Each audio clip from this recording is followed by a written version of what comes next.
निर्भीड निष्पक्ष उटंकनाचा बुलंद आवाज, राजसत्ता न्यूज। साकूर गावात मोबाईल शोरूमचे भव्य दालन।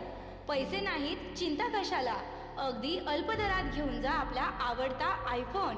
यासाठी एकदा अवश्य भेट द्या जय माता दी मोबाईल शॉपी।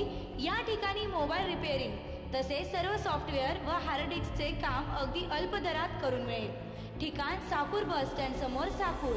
संपर्क 9890 31 50 50।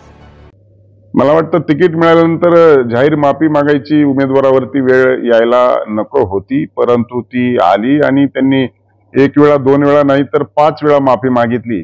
मला वाटतं की ही जर निवडणुकीला सामोरं जाताना माफी मागायची वेळ आली नसती तर बरं झालं असतं। ते सर्वांच्या दृष्टिकोनातून, विशेष करून भारतीय जनता पार्टी आणि महायुतीच्या दृष्टिकोनातून बरं झालं असतं। तुम्ही आता जे प्रचारात सक्रिय होणार की नाही किंवा नाराजी मिटणार की नाही हे सगळं दिवसाच्या भेटीनंतरच ठरेल। मला वाटतं ही बैठक झाल्याच्या नंतर प्रश्न आता विचारून त्याच्यातून काही प्राप्त होणार नाही। मला वाटतं बैठक दोघांनी मान्य केली आणि ती बैठक होणं क्रमप्राप्त आहे। महाराष्ट्राचे मुख्यमंत्री एकनाथरावजी शिंदे साहेब, उपमुख्यमंत्री देवेंद्रजी फडणवीस आणि उपमुख्यमंत्री अजितदादा पवार, 3 पक्षाचं महायुतीचं सरकार महाराष्ट्रामध्ये आहे।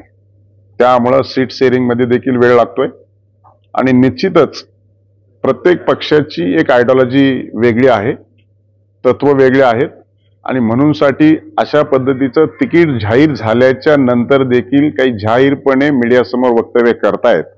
परंतु निश्चितच अतिशय भक्कमपणे हे महायुतीचं सरकार पुढे घेऊन जात असताना तिन्ही नेतृत्वाने अतिशय चांगल्या पद्धतीनं समजावून सांगण्याचा मॅरेथॉन बैठका देखील फडणवीस साहेबांनी घेतलेल्या आहेत, अजूनही पुढे घेतील। परंतु हे 3 वेगवेगळी आयडिओलॉजी असलेले पक्ष एकत्रित सरकारमध्ये आहेत आणि लोकसभेला सामोरं जात आहेत। त्यामुळं काही जिल्ह्यामध्ये, काही लोकसभा क्षेत्रामध्ये थोडीफार कटुता निर्माण झाली आहे, परंतु जशा जशा निवडणुका जवळ येतील तशी ही कटुता कमी होण्याची शक्यता आहे आणि अतिशय चांगल्या वातावरणामध्ये निवडणुका होतील।